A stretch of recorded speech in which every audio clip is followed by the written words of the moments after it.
कभी सोचा है कि रेस्टोरेंट वाली चिकन कढ़ाई का जायका घर की कढ़ाई से इतना अलग क्यों होता है? हम कितनी भी कोशिश कर लें, वो खुशबू, वो रंगत और वो जायका नहीं बन पाता। तो चलें आज इसी राज से पर्दा उठाते हैं और इसके पीछे छुपी असल टेक्निक को समझते हैं।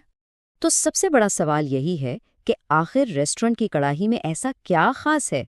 अक्सर लोग समझते हैं कि ये शायद किसी खुफिया मसाले का कमाल है, लेकिन असल कहानी मसालों से कहीं ज्यादा इसे पकाने के तरीके में छुपी है। आइए इसको समझते हैं। सबसे पहली और सबसे ज़रूरी बात, कढ़ाई सिर्फ उस बर्तन का नाम नहीं है जिसमें हम उसे पकाते हैं, बल्कि ये असल में एक पूरी टेक्निक है, तेज़ आंच पर पकाने की एक ख़ास टेक्निक। तो शुरुआत करते हैं इसके सबसे बुनियादी औजार से, यानी खुद कढ़ाई से। ये कोई आम पैन नहीं होता। इसका पैंदा मोटा, भारी और गोल होता है और अक्सर लोहे का बना होता है। क्यों? क्योंकि इसे डिज़ाइन ही तेज़ आंच बर्दाश्त करने के लिए किया जाता है। और हाँ, इस डिश का नाम उसी बर्तन की वजह से है। अच्छा, एक चीज़ समझना बहुत ज़रूरी है। कढ़ाई और सालन ये दो बिल्कुल अलग चीज़ें हैं। कढ़ाई का मतलब है फुल तेज़ आंच। इससे होता यह है कि पानी फौरन भाप बन के उड़ जाता है और पीछे रह जाती है एक गड़ी मसालेदार ग्रेवी जो चिकन से लिपटी हुई हो। जबकि सालन, वो तो हल्की आंच पर धीरे धीरे पकता है और उसमें एक पतला सा शोरबा बनता है। ठीक है, तेज आंच की बात तो समझ आ गई, लेकिन उस स्टेज तक पहुंचने से पहले हमें इसकी बुनियाद यानी बेस तैयार करना है। और यकीन करें, असल खेल यही शुरू होता है। ज़्यादातर गलतियां इसी स्टेप पर होती हैं। इसकी बुनियाद के दो हिस्से हैं। पहला हिस्सा है ग्रेवी। इसके लिए 3 से 4 प्याज लें, उन्हें उबालें और फिर ब्लेंड करके एक बिल्कुल हमवार सी ग्रेवी बना लें। दूसरा हिस्सा है चिकन की तैयारी। 1 किलो चिकन में टमाटर, 1 चाय का चम्मच नमक और 1 खाने का चम्मच अदरक लहसुन का पेस्ट डालकर इसे इतना पकाना है कि ये आधा गल जाए। पूरा नहीं, बस आधा। तो ये जो चिकन को आधा गलाना है ना, यही है असल प्रोफेशनल राज। क्यों? इसलिए ताकि जब आखिरी मरहले में हम इसे तेज आंच पर भूनें तो चिकन टूट ना जाए, वो अपनी शक्ल में रहे, मजबूत रहे। ऑलराइट, बुनियाद तैयार हो गई। अब वक्त है असल जादू का।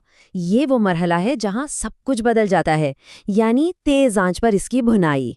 ओके, यहाँ पर हमें चाहिए तकरीबन 1 कप घी या तेल।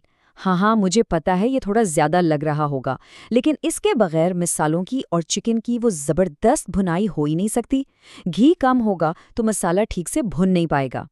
मैं इस बात पर जितना जोर दूं कम है, आंच तेज रखनी है। बस ये उसूल याद रखें। आंच हल्की हुई तो समझे कढ़ाई का मंसूबा कैंसिल और सालन तैयार। अब तेज आंच इतनी जरूरी क्यों है? देखें, जब हम इसमें दही या टमाटर डालते हैं तो उसके पानी को हमें सिर्फ उबालना नहीं, हमें उसे फौरन भाप बनाकर उड़ाना है। जब पानी उड़ जाता है तो सारे मसाले और जायके गाढ़े हो जाते हैं, कॉन्सेंट्रेट हो जाते हैं। वहीं से बनता है असली जायका। तो चलें भुनाई शुरू करते हैं, स्टेप बाय स्टेप। पहले गरम घी में वो आधा गला हुआ चिकन और प्याज की ग्रेवी डाल दें। इसे 4 से 5 मिनट तक तेज आंच पर पकाएं।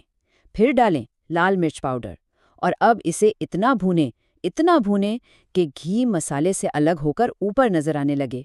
ये निशानी है कि आप बिल्कुल सही जा रहे हैं। जब ये हो जाए तो 1 कप दही बगैर फेंटे हुए डालें और तेज आंच पर इसका पानी भी खुश कर दें। जबरदस्त, भुनाई का काम पूरा हुआ। अब आती है बारी इसको इसकी असल खुशबू और जायका देने की, यानी आखिरी मसाले डालने का वक्त। और यहाँ पर कोई लंबी चौड़ी लिस्ट नहीं है, सिर्फ 3 चीज़ें।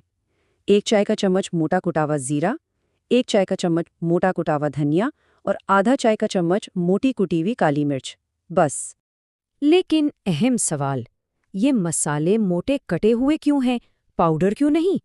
इसके पीछे 2 वजूहात हैं। पहली, मोटा मसाला ग्रेवी में एक हल्का सा टेक्सचर देता है जो बहुत अच्छा लगता है। और दूसरी, और ये बहुत अहम है, ये ग्रेवी का रंग खराब नहीं करता। पाउडर डालेंगे तो ग्रेवी काली हो जाएगी। मोटा मसाला रंगत बरकरार रखता है। और बस हम अपनी मंजिल के बिल्कुल करीब हैं। अब आते हैं फाइनल टचेस की तरफ, इसे मुकम्मल करने का वक्त। कढ़ाई अब लगभग तैयार है। इसके ऊपर डालें लंबी कटी हुई अदरक और हरी मिर्चें, और फिर खुशबू के लिए ऊपर से बस चुटकी भर गरम मसाला छिड़क दें। और अब आखिरी और शायद सबसे अहम टिप, चूल्हा बंद कर दें और कढ़ाई को ढककर सिर्फ 2 मिनट के लिए छोड़ दें। ये जो रेस्ट है ना, इसी में अदरक, हरी मिर्च और गरम मसाले की सारी खुशबू पूरी कढ़ाई में समा जाती है। ये स्टेप मिस नहीं करना। तो देखा आपने, ये सिर्फ एक रेसिपी नहीं थी, ये एक पूरी टेक्निक थी। तेज आंच का जादू, भुनाई का फन और सही वक्त पर मसाले डालने का खेल। अब जब ये सारे राज आपके पास हैं, तो सोचिए अब आप क्या कमाल करने वाले हैं।